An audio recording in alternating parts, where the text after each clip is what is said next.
Bueno, agradecemos la presencia del representante del IPCBA, Adrián Bifaretti. Quiero aclararles que las preguntas fueron en este momento porque el señor tiene que seguir viajando, pero en realidad la idea es que las preguntas se hagan al mediodía, cuando tengamos la presencia del moderador, que va a ser el señor Arturo Bierheller, y él va a moderar la ronda de consultas que tengan para los disertantes. A continuación vamos a escuchar la disertación del ingeniero agrónomo Sebastián López Valiente, a quien invitamos. El señor Sebastián López Valiente es egresado de la Facultad de Ciencias Agrarias de la Universidad de El Salvador. Fue jefe de campo experimental en la Estación Experimental Agropecuaria de Mercedes Corrientes y jefe de grupo de producción animal de la Estación Experimental Agropecuaria Mercedes y Cuenca del Salado. Es magíster e hizo la especialización en producción animal en la Unidad Integrada Balcarce, y en la actualidad López Valiente cursa el doctorado en la Universidad de la República en la República Oriental del Uruguay. El ingeniero López Valiente se referirá a los cruzamientos como herramienta para aumentar el peso de faena. Bueno, buenos días a todos. En primer lugar, agradecer la invitación a la Sociedad Rural de Mar Chiquita. Bueno, después de lo que mostró hoy Adrián, y como parte introductoria, es que pareciera que el mercado ganadero está cambiando. Lo que tenemos que ver es si tenemos que acomodar nuestros sistemas productivos a los nuevos mercados. Acá les quiero mostrar por un informe que elabora el IPCBA todos los meses de cómo fue la evolución de las exportaciones de carne vacuna. Este es el promedio mensual y fíjense que en el 2015 viene incrementándose, el último año se incrementó más del 40%. Y este es el peso promedio de la res, ¿sí? Y lo importante acá es saber el peso medio de la res, porque muchas veces condiciona la posibilidad de exportación ese peso de la res.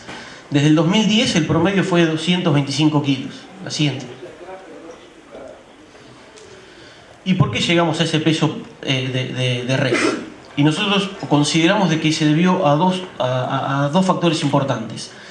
El primero es que con ese biotipo, con el biotipo que tenemos adaptado para nuestra zona, los animales destetados entran en una recría y cierran su ciclo productivo en un ciclo corto, ¿sí? Que pueden ser en feedlot o con alguna pastura con algún tipo de suplementación. Y la siguiente es por la fertilidad, ¿sí? Nosotros tenemos biotipos adaptados que en nuestra zona, en la Cuenca del Salado, acá les muestro el mapa de la Argentina en verde. Cuanto más verde se ven los partidos, es que aumenta la relación del número de terneros por vaca, ¿sí? Nosotros en la Cuenca del Salado es la zona donde más terneros tenemos por vaca. Y esto para mí es importante. O sea que nosotros hasta ahora tenemos el peso de la res, fue consecuencia de encontrar un biotipo adaptado al ambiente productivo que tenemos. La siguiente. ¿Qué pasa si nosotros tenemos o queremos empezar a pensar que tenemos que exportar, ¿no? O queremos generar animales de exportación en nuestro campo? Como hablamos hoy, la res están en 225, tendrían que estar pesando alrededor de 240 como mínimo. O sea que tendríamos que tener novillos de un piso de 415, ¿sí? Más o menos 420, 430 y de ahí para arriba. La siguiente. Y ahí es cuando empiezan la genética a jugar de cómo hacemos para generar estos animales. Tenemos dos grandes vías para hacer mejoramiento genético. Una es la selección, que hoy no me invitaron a hablar de eso, además van a hablar después gente de mucha más experiencia que yo. Hoy me invitaron a hablar de cruzamientos y a ver si los cruzamientos pueden ser una herramienta, y por eso lo puse como signo de pregunta cuando empecé la charla, si pueden ser una herramienta correcta o recomendable para aumentar el peso de faena. La siguiente. La siguiente. Lo primero que tenemos que saber es cuando uno entra a hacer un cruzamiento, tiene que tener una planificación anticipada y tiene que ser ordenado. No podemos poner los toros en cualquier lado o en cualquier momento o en cualquier categoría. Tiene que estar bien diseñado los planes de cruzamiento. La siguiente. ¿Y qué tenemos que tener claro? En primer lugar, si es necesario. Y me gustaría, cuando termine la charla, que se puedan contestar estas tres preguntas que siguen. La siguiente. ¿Para qué cruzar? ¿Qué cruzar? ¿Y cuándo cruzar? La siguiente. ¿Para qué cruzar? La siguiente. Cuando uno utiliza el cruzamiento está buscando dos características. Una es la complementariedad. ¿Qué es la complementariedad?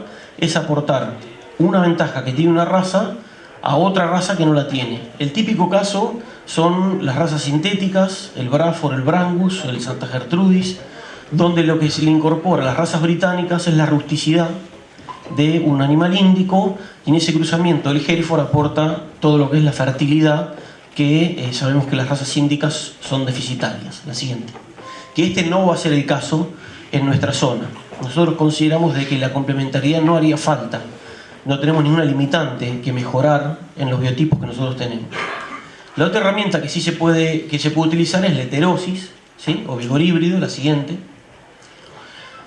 Que básicamente la definición es cuando un hijo, que es lo que muestro acá en verde, produce más que el promedio de los padres, ¿sí?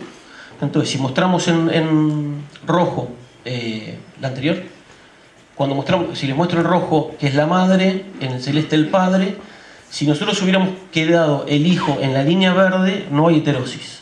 Todo lo que se diferencia para arriba o para abajo se llama heterosis, ¿sí? Es lo que uno busca con el cruzamiento. La siguiente.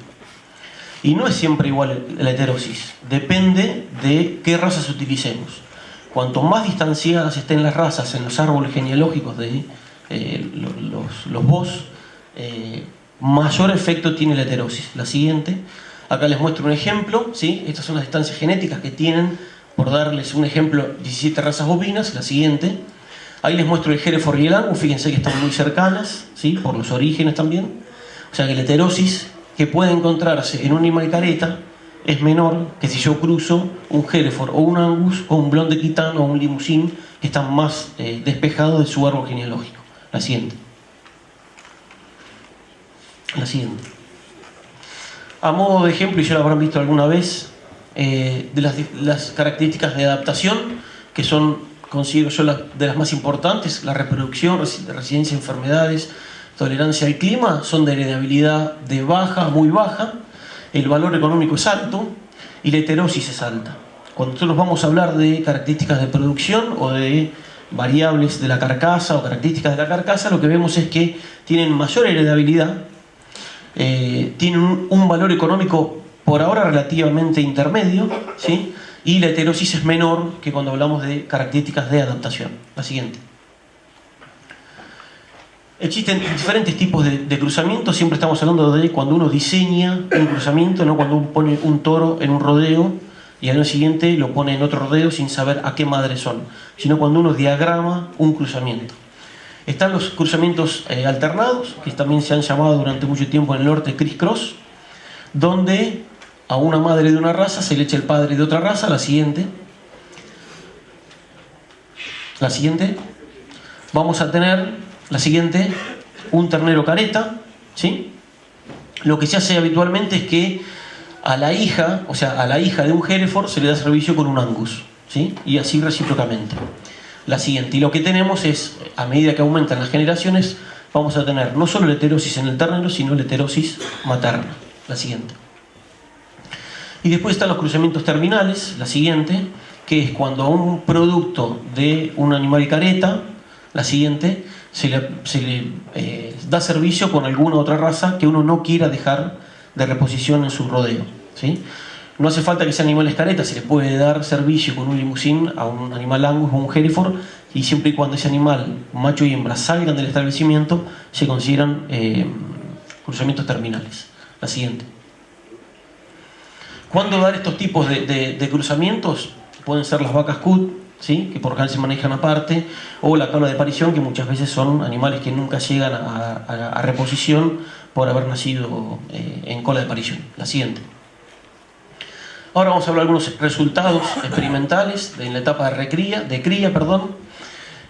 Por lo general estos trabajos no son nuevos. El tema de cruzamientos son trabajos que se han hecho hace muchísimo tiempo. Ahora los que más se desarrollan son en cuanto a calidad de carne o alguna enzima o algo mucho más metabólico que productivo. Así que muchos de los resultados que van a ver, más de uno de ustedes ya los vieron antiguamente. Lo que muestro acá es lo que vimos, lo que les mencioné antiguamente cuando cruzamos un Hereford por un Angus. Fíjense, el careta es mayor al promedio, ¿sí? de los padres, la siguiente, y a medida que al careta le doy servicio por un Hereford o por un Angus, esa heterosis va disminuyendo, ¿sí? Entonces, en el primer choque sanguíneo, como habíamos dicho, que estaban bien separadas las razas, es donde mayor heterosis podemos obtener. A medida que volvemos a cruzar con alguna raza británica, tenemos que esperar menor respuesta. Esa menor respuesta es gradual hasta que se estabiliza, y más o menos se estabiliza en un 66%, 65%, que es lo que tienen las razas sintéticas, ¿sí? Las Bradford, la Brangus, Santa Gertrudis. La siguiente.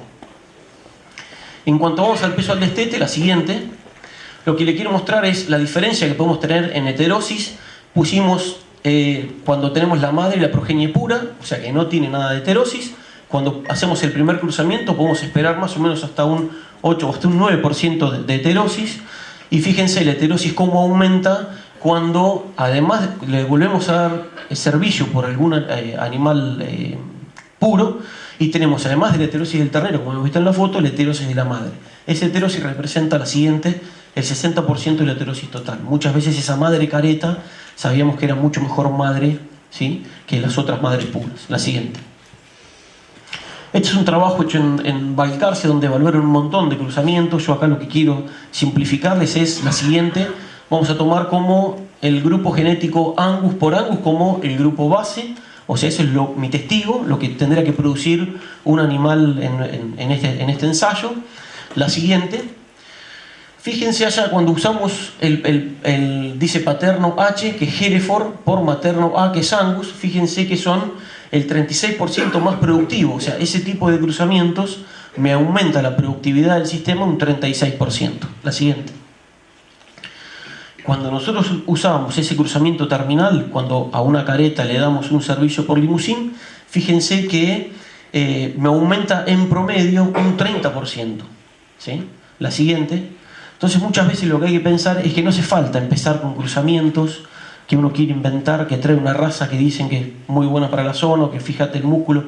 Hay muchos estudios que dicen que simplemente cruzando razas británicas en nuestra zona se puede tener un beneficio, ¿sí?, sin afectar en demasía al sistema. La siguiente. Fíjense acá, este es un trabajo, son varios trabajos, pero lo que quiero mostrar, este es en la etapa de recría, cuando nosotros usamos animales británicos. Fíjense que podemos aumentar en el peso a los 13 meses alrededor de 15 kilos. Cuando cruzamos Angus por criollo, a los 18, como el criollo es más alejado que el Angus original, podemos esperar una mayor heterosis. Fíjense, cuando cruzamos una raza continental por una raza británica, obviamente la heterosis es mayor y el crecimiento de ese animal es mucho mayor. La siguiente. Y ahora entramos en lo que me parece más jugoso de la charla, es el tema estamos pensando en animales de exportación. Cuando estamos hablando de animales de exportación, tenemos que hablar de la res, ¿sí? Y cuando mandamos a un animal a ser faenado, cuando tiene determinadas características. Más o menos se dice que tiene que tener entre 8 y 10 milímetros de grasa dorsal, que más o menos el 25% de su peso corporal es grasa, ¿sí? De la res es grasa, y más o menos entre el 18 y el 20% de su peso corporal.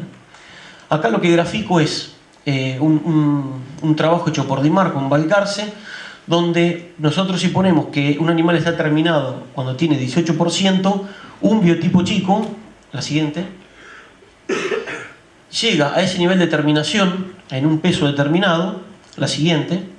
Cuando nosotros lo comparamos con un biotipo grande, ese biotipo grande o esas razas más continentales son más tardías, ¿sí? Son menos precoces y tardan más en madurar. Cuando un animal madura es cuando empieza a depositar mayor cantidad de grasa, deja de depositar tanto músculo, deja de crecer, y es cuando empezamos a acercarnos o podemos llegar a obtener ese 18% de grasa que nosotros estamos buscando.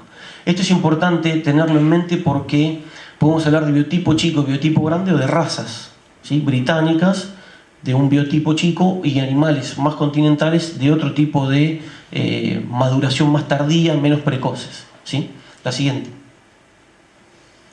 En este ensayo, es un ensayo hecho por Santini en Balcarce, donde lo que hicieron fue, dentro del Angus, seleccionar un Angus chico, un biotipo que es de frame 3, contra un animal mucho más grande, de un frame 6-7, donde fíjense que bueno, era de esperar el mayor peso inicial, el mayor peso final, son casi 100 kilos de diferencia, tienen mayores ganancias de peso. Fíjense que no hubo diferencia en la deposición de grasa, pero porque el objetivo era mandar a faena cuando los animales tuvieran 7 milímetros de grasa, ¿sí? La siguiente, fíjense, lo que varió fue la duración en días, ¿sí? Y el consumo del animal. Los animales de un biotipo más grande necesitaron más de 30 días de diferencia para salir a faena y comieron más de 2 kilos de materia seca por animal y por día, ¿sí? Entonces, lo que yo quiero, fíjense que la eficiencia de conversión fue similar, y lo que yo quiero empezar a machacar con la idea es que si nosotros queremos cambiar el biotipo que tenemos o introducir razas de maduraciones más tardías, tenemos que tener un sistema adaptado para no retrasar los engordes, ¿sí? La siguiente. Este es un trabajo que presenta por Domingo, que no es realizado por él, pero sí está citado, donde el ejemplo es similar, pero en vez de utilizar biotipos dentro de una raza, utiliza cruzamientos, ¿sí? Y acá podemos ver cuando se compara un Angus puro con un careta, con un Shorthorn por Angus o un Limousin por Angus. Lo que podemos ver es la diferencia en el peso, ¿sí? En el peso final, y después el rendimiento de los animales. Fíjense que a medida que nos acercamos a cruzas con animales de razas continentales, obviamente el rendimiento es mayor, ¿sí? Y el peso de la res es mayor. La siguiente. Con lo cual podemos decir que tenemos animales más pesados, con mayor rendimiento de res, con reses más pesados, pero con más días en terminación. Fíjense que ahí también entramos en días en 125 y nos extendemos a 143. La siguiente. Cuando vamos a ver lo que es, lo que es más la calidad de carne o de deposición de grasa, lo que podemos ver es que los animales, los puros Angus, presentaron mayor porcentaje de grasa intramuscular. Esa por lo general es la grasa que, por lo general no, es la grasa que le da sabor a la carne. Ese tipo de grasa es la que buscamos en los mercados, por lo menos nuestros. Fíjense que la deposición de grasa de cobertura fue menor. Los animales británicos puros depositaron más grasa que los animales cruza, y fue muy diferente a los animales cruza por razas continentales. Y fíjense que las áreas de ojo de bife, y esto no es menor, fueron mayores en las razas continentales, cuando utilizaron razas continentales con los cruzamientos, como era esperable. Pero fíjense que una raza Aberdeen Angus presentó 58,4 centímetros cuadrados.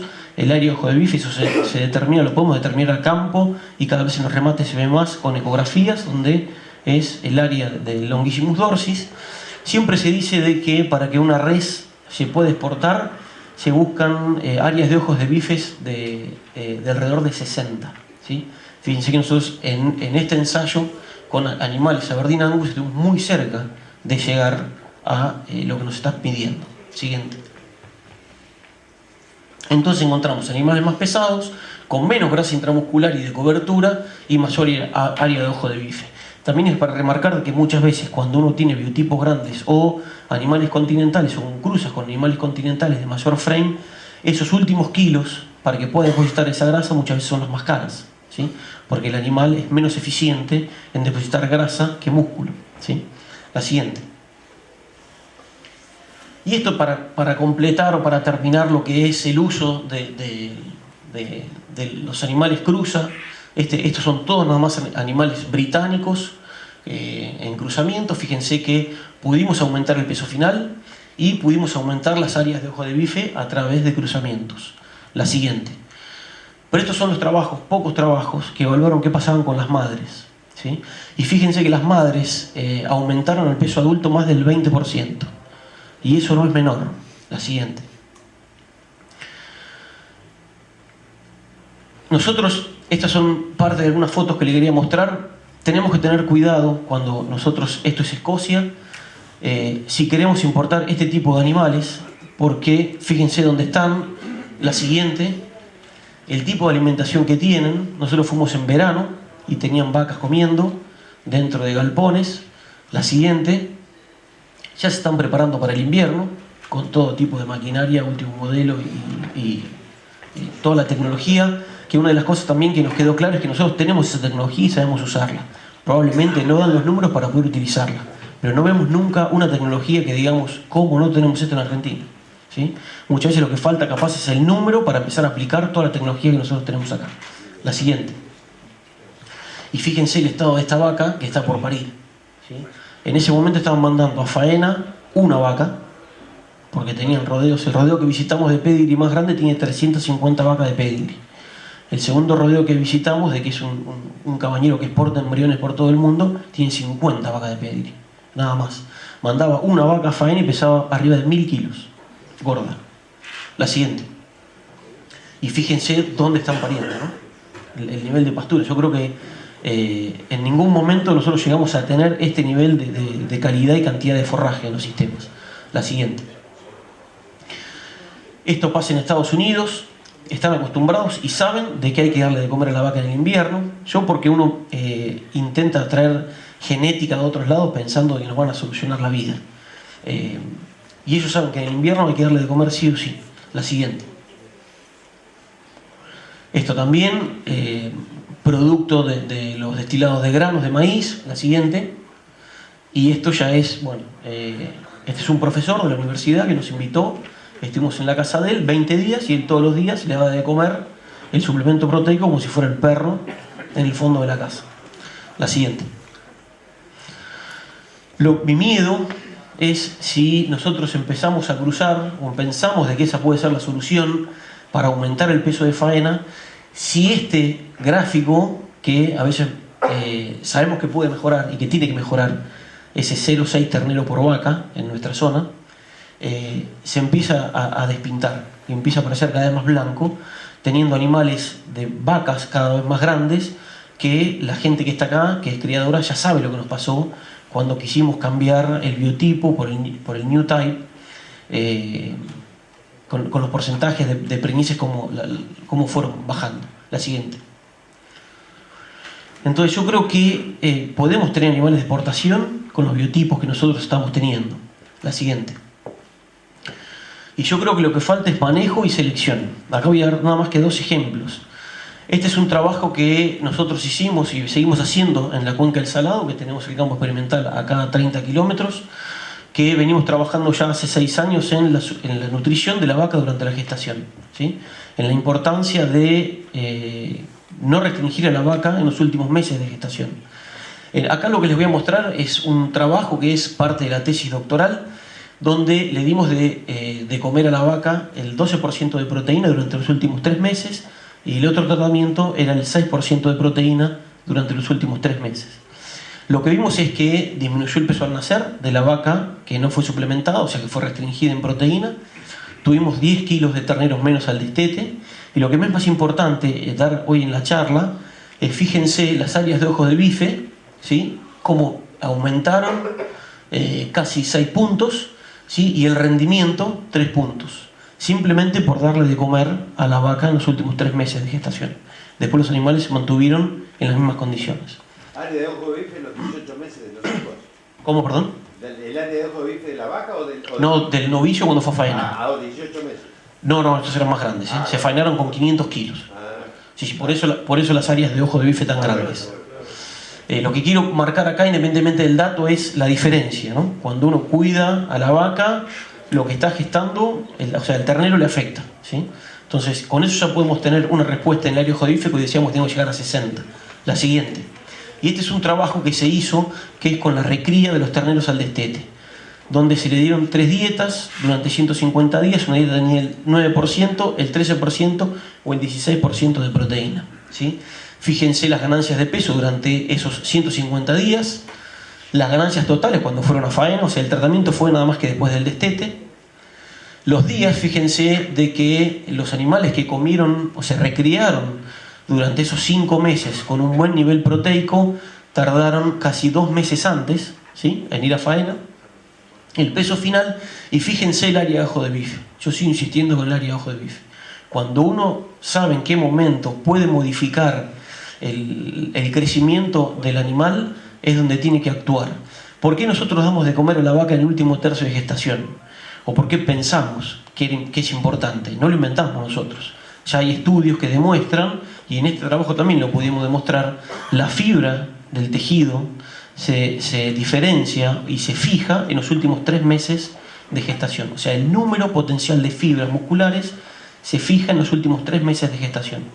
Después lo que hace la fibra es engrosarse, ¿sí? Puede crecer en tamaño, pero no en número, ¿sí? Si después nosotros le damos bien a que te comer ese animal nunca, o sea, el animal que estuvo restringido no llega a compensar la falta de fibra, ¿sí?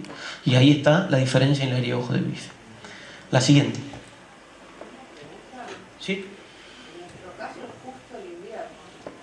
¿Sí? Sí, por eso es nosotros que empezamos este tipo de ensayos. Nosotros en la cuenca hacemos un monitoreo de estado corporal, donde más o menos se recorren alrededor de 10 o 12.000 vacas por invierno, en los campos de los productores, se toma el estado corporal promedio por rodeo, y lo que vimos es que el 44% de las vacas de la cuenca del Salado, en el preparto, o sea, en el último mes, cuando vamos nosotros a hacer las visitas, están en un estado subóptimo nutricional. O sea que están, de una escala de 1 a 3, están inferior a 3.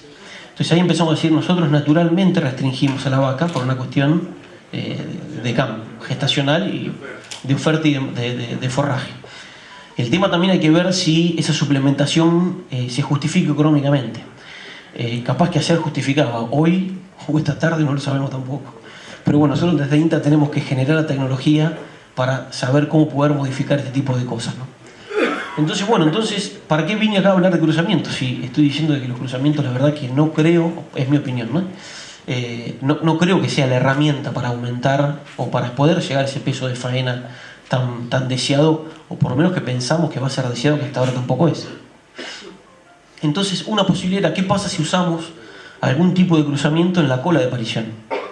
¿Sí? A mitad de servicio lo que hacemos es sacamos los toros o ponemos algún toro Hereford o algún toro continental o la raza que a ustedes más les guste. Total, ese animal no me va a quedar para reposición, ¿sí? O sea que es un animal que se me va del establecimiento, y lo que bueno que puedo tener es igualar la cola, ¿sí? El chiquitaje que le decimos, con la cabeza de parición. Entonces me parecía poder utilizar el cruzamiento como una herramienta puntual en algún momento puntual en el rodeo o en el año. Me parece que es la oportunidad para poder hacerlo, y ese animal que antiguamente era para consumo interno, porque era un animal que nunca se llegaba a recuperar, poder aspirar a tenerlo para exportación, ¿sí? La siguiente.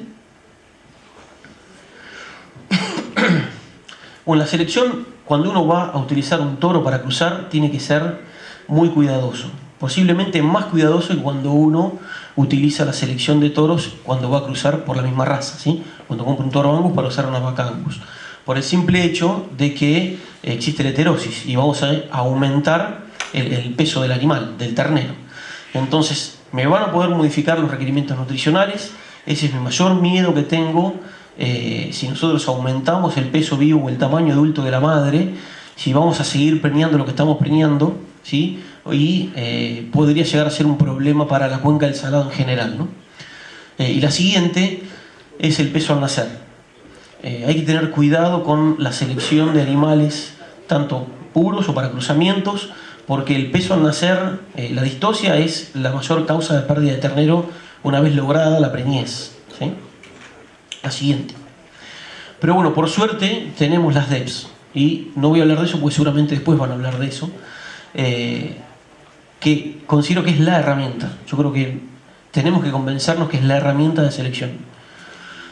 Es una herramienta comparativa, y eso también habría que dejarlo claro, porque no me va a decir si un animal es bueno o no es bueno. Me va a decir si es mejor o es peor que otro animal, ¿sí? Un animal con una DEP no me dice nada, ¿sí? Eso me va a decir si es mejor o peor si yo tengo otro animal para comparar, ¿sí? La siguiente.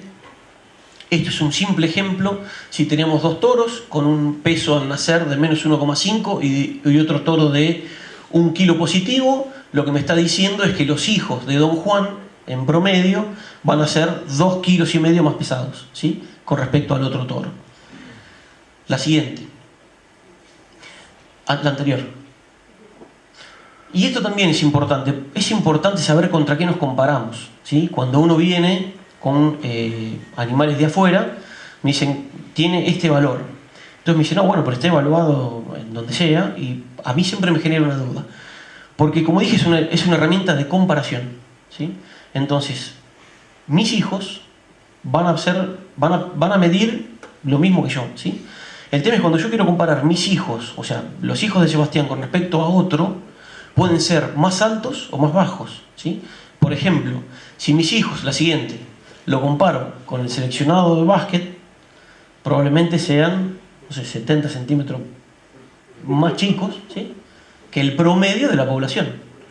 Ahora, la siguiente, si me comparo con la población de jockey, ahí ya me agrandé, ahí ya capaz que un 10 centímetros le saco, ¿sí? Mis hijos van a hacer lo mismo, van a medir 1,65 m, 66, no va a cambiar. El tema es si yo lo quiero comparar contra otra cosa, ¿me explico? Y la ADEP no me va a decir cuánto va a medir tu hijo, me va a decir cuánto más o menos va a medir tu hijo con respecto a otro toro, a otra población o a otra gente. ¿Queda claro? La siguiente. ¿Cómo nace una ADEP? Se toma el dato en el campo, la siguiente. Va a una base de datos, la siguiente. Se procesa, la siguiente. Van a los sumarios de padres, pueden ser asociaciones, Bridplan, universidades que las realizan. Lo importante me parece de que existen evaluaciones serias a nivel nacional o internacional que se utilizan en el país. Lo que me parece más importante, la siguiente, es que todo empieza en el campo, ¿sí? Si nosotros generamos una buena base de datos o una buena, correcta toma de datos, generamos buenos datos para la comparación, ¿sí? La siguiente. Como consideraciones finales y para terminar la charla, la siguiente. Asegúrense que necesitan el cruzamiento, hay que saber qué cruzar y cuándo cruzar, la siguiente. El cruzamiento permite aumentar los índices productivos siempre que se utilicen las razas y los biotipos correctos en los ambientes adecuados, que eso me parece de que es vital. Como dije hoy, en Escocia se utiliza el Limousin, es la raza más utilizada, y se utiliza el criss-cross entre Angus y Limousin. Le funciona espectacular, la verdad que los animales son hermosos. Pero bueno, el ambiente y las pasturas ya la vieron. Tenemos que ser conscientes si nosotros tenemos esa capacidad para darle toda la comida que necesiten para que no se afecten los índices reproductivos y los índices productivos del novillo. La siguiente. No existe un biotipo, raza o cruzamiento que cumpla todos los sistemas productivos y gustos personales de los productores. Que eso me parece que es el primer factor de selección, ¿sí? Yo no voy a convencer acá de que una raza es mejor que otra. Primero es el gusto de ustedes y yo después les puedo mostrar los datos que sean. Pero me parece que el ojo y el dueño de las vacas es el que tiene la razón. La siguiente. Los cruzamientos no garantizan el éxito del sistema. La siguiente. Los animales de mayor frame requieren especial atención de alimentación para asegurar una buena terminación, si no, lo único que consigue son alargarse los engordes. La siguiente. Busque el biotipo adecuado a un sistema, ¿sí? Y no el sistema para ese biotipo. Lo que nosotros tenemos claro es que hoy tenemos un sistema que, por lo que estamos viendo con los valores del dólar, cada vez va a ser más difícil modificarlo, va a ser más difícil salir a dar charlas de pasturas o de fertilizaciones o de uso de maíz mañana con respecto a la semana anterior. Entonces va a ser cada vez más difícil poder modificar a través de insumos ese sistema. Entonces busquemos el biotipo adecuado que tenemos hoy en día en el sistema, ¿sí? La siguiente. Utilice los sumarios de padres y escoja animales con las precisiones más altas. Eso no lo hablamos porque no era mi charla de DEPS, pero además del valor del DEP, de esa comparación entre dos animales, hay un rango que va de 0 a 1, ¿sí? Cuanto más se acerca a 1, más precisión es el dato, más confiabilidad de que mis hijos se parezcan a ese dato, ¿sí? Y la siguiente, el cruzamiento es producto de una correcta selección. No podemos hacer cruzamientos sin selección. Muchas gracias. La siguiente.